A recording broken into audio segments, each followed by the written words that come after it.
But let's talk about Man United, Jace. Loads to talk about. I want to go to Adam. He's a Man United fan. Right, Ad? What's happening, gents? How are we? Right, Ad, your team, mate, they're an absolute disgrace.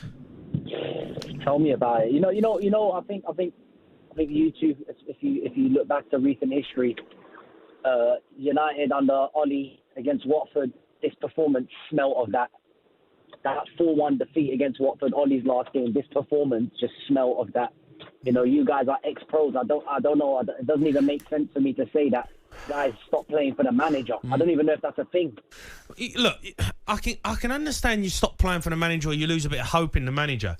But what I can't get my head around, Ad, when I'm watching some of these players play for Man United is the fact that, do you know how many footballers would give everything to play for Man United, to run around with a Man United shirt on? Like, it is literally the biggest club in England. How many players would want to put that shirt on? And I'm watching players stroll about on 300 grand a week who look like they're absolutely bothered.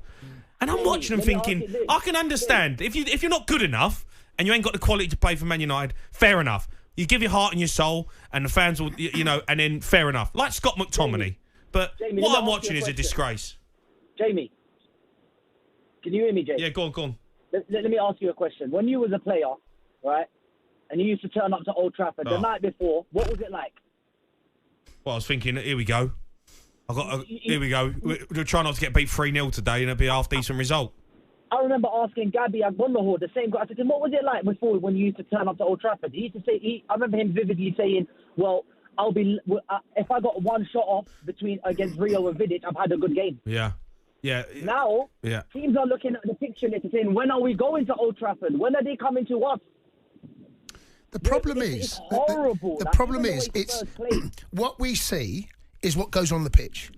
I can tell you now, there is more wrong with this football club than what's sat in the dugout and what's playing on the pitch. This football club has been allowed to rot from the very top. It's about to lurch. Some of the signings they've made have been no one smiles on when they were in a Man United shirt. No one smiles anymore. You look at all the players. Think about the players' faces. You look at Ten Hag's face. No one looks happy. It looks like a bind to be there. They don't want to be there. Rashford, what's happened to him? I don't get it. Jay, go on, mate. We've become a laughing stock.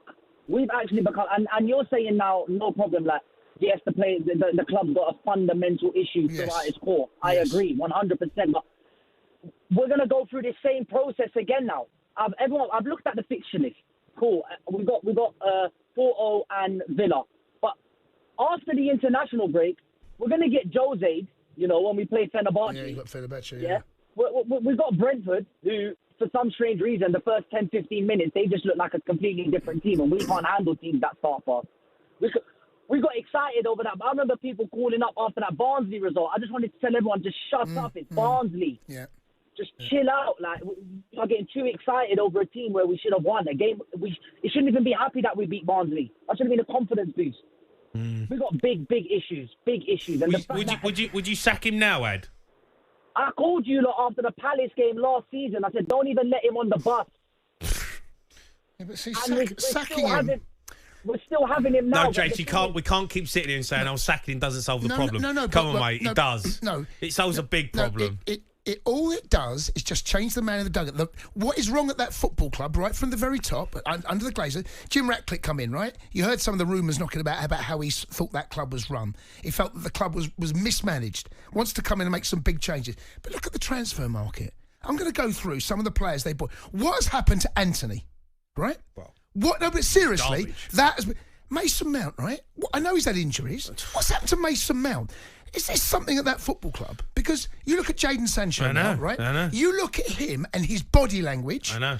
And the way that he expresses himself in a Chelsea shirt. He's only been there 10 minutes. Yeah, I know. And you're talking about a lad that wants to express himself. Yeah. At United, look at Rashford. What is wrong with this boy's attitude, with his face, his body language? There is something at that football club that is going on. There is something wrong. No, but Jay, and that manifests itself, and we see it on a Sunday afternoon. That's what we see. You've got Rashford Højlund that's come in. What's happened to him? Xerxes. Some of these men, Casemiro. Listen, I get it. If you're like an Everton or something, and you're fighting out at the bottom of the table, and it's every season, and it's horrible, and you're like, oh, you know, players think they should be doing better. And it's more spirit at Everton right now. No, I know. There is more spirit. But I get it. You know, like I had it at Wolves, where you go down, the confidence goes, and you know, all of a sudden, players you think, oh, I want out, or you know, there's no cohesion, and then you have to reset, right? But you're at Man United. Jay, it doesn't matter, mate. You're at Man United. See, that does not make any difference if that football club has got... no player in the world is not going to want to walk into a dressing room and see your name on the back of a Manchester United shirt and go, I'm going to run for a brick wall for this team, regardless. But what good does that do if the football club has got an absolute...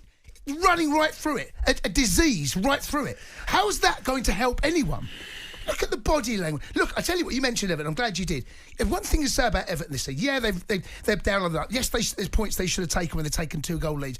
But I've got to tell you, mate, when was the last time you saw United take a 2-goal lead in a big game? When was the last time you saw United fight back? They ain't got it, mate. You can change Erik Ten Hag, that's fine, and he will go. We all know how football works. But then the new manager's going to come in. He ain't going to have a magic wand. That football club has got... The culture of the club has been allowed year after year after year after year. But you say this, right? Like, look at Spurs, right? Use Spurs as an example. We were falling off a cliff, right? The football and everything, the crowd had gone toxic. It wasn't looking good. Harry Kane wanted to go. And then Ange Postecoglou comes in and he changed the identity straight away. Erik Ten Hag has been at the football club for 2 seasons, and no one knows there's no identity. There's no identity. What football they play. No. It's like, you can change an identity pretty quick if you're good.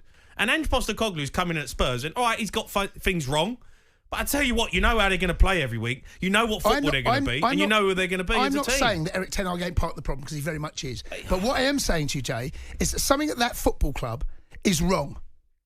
The appointments, the signings. I know he's had a big hand in that, but who Jim Ratcliffe's come in, right? This is a bigger mess than even he feared. It is. The club is toxic. Yeah, they're bad. Now, let's go to Michael. He's a Man United fan, Mike. Jamie, congratulations, mate. Listen, Mike, I knew it was good. Look, I knew it. I didn't see us losing the game, but we were good. Don't get me wrong. Like I said, a performance like this has been coming this season, and it was at Old Trafford. Well, I knew Man United because it's your famous word here. We got a whooping, and we've had a whooping all season. In all the games we've had, from the beginning until now, we've been whooped in every department. We can't defend. We can't go forward. We can't score enough goals. And the manager yesterday, he looked gormless. When Rashford lost the ball, did Rashford put a foot in? Did Dalot put a foot in? No one took the player out. We got cut open with sliced cheese. Yeah. We're getting cut open every department. We are... Somehow, I don't understand how Ten Hag's not being sacked tonight. We said last season he should have been sacked. I said at the beginning of the season he should have been sacked. This is sackable offence. And it's been a sackable offence since you spent over 600 million quid. Now, if I gave that to you as a Spurs fan, could you not win a Premier League with 600 mil? With Ange Postecoglou in charge, I'd say we'd be not far off it. It's just who we are, mate. So why the hell is Ten Hag still there? Because how many players would you take? Out of Man United's squad, good or bad, how many would you take? Yeah, but you know what, though, right, Mike? Look at Sancho, right? No one would have took Sancho because you're looking at him going, look at his body language. He looks like he's forgotten how to play football. But the talent's obviously there because he's been a top player, right? He's shown it. He leaves, goes and plays for Chelsea. He looks unbelievable. So you got to look at it and go, well, yeah, actually, I would take Rashford. And yeah, I would take Bruno Fernandes. And yeah, I would take Højlund. But I wouldn't take him at Man United, but I'd get him out of there because it stinks there. And I'd put him in a better environment, and you're going to see better performances. I think the biggest problem you got at United on that football pitch, I look at a leader. We ain't got one. We've not got... Could you imagine if Roy Keane was playing yesterday, how many players would you had on the... I know he would have been sent off, but how many people would you go around the throat and say, oi, this is unacceptable? I mean, Ten Hag says we got a process. Well, he's turned. Congratulations, Ten Hag. Honestly. I love it. Bang average managers say they have a process so they can stand a job as long as possible. That is an absolute garbage he chat. riddles. Oh, by the way, some of his pressers, mate, like, he's fooling no one. Honestly, he's not a stupid man, obviously. But if he thinks that Man United fans and us in the media are going to swallow some of the tripe that he comes out with, you can't keep banging that drum about an FA Cup victory when we all know last season's performance in the league was 8th. You can't keep going on about the season before in the League Cup. That ain't going to wash. The bread and butter is your league. And what we saw yesterday at Old Trafford has been coming. That performance... It's been coming. I guarantee Man United, if you ask them, are you surprised at what you saw last night? Disappointed, yes. I think they're surprised at how bad it's getting. Mate, I don't know whether they are, you know. every week. Jay, I don't know whether they will be surprised, they're not mate. Good, Jace. They're poor every game. I know they are. Well, except unless they play Barnsley. 3-0 against Liverpool. 3-0 against Spurs. Yeah. I mean, they beat Barnsley, but who cares? Yeah. Like, they're terrible. Yeah, they've got no spirit, mate. They're a broken club right now. All right, well, look, Man United fans want to hear from you. Spurs fans as well. Phone up and have a little gloat. We're back in business. The boys are back in town. Here we go. We'll play a bit of Aussie dealers. Here we go. Yeah, honestly, we'll get it all going. 4 wins on the bounce. Can I just pull you up? Go on. He just asked you, we get 600 million. You'll be close to winning the title. Yeah, mate. Why not?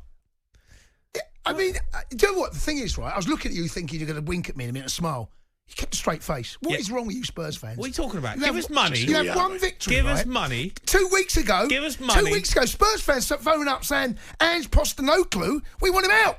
No, you lot. One victory, one good performance against a team that are facing rock bottom, and you think you're going to win the title. 4 on the bounce, mate. 4 on the bounce. When are you going to learn, you lot? 03 717 22 33 44. Whooping. The Sports Bar with Jamie O'Hara and Jason Cundy. Monday to Thursday nights from 10 on AM, on DAB, via the talkSPORT app and on your smart speaker. talkSPORT.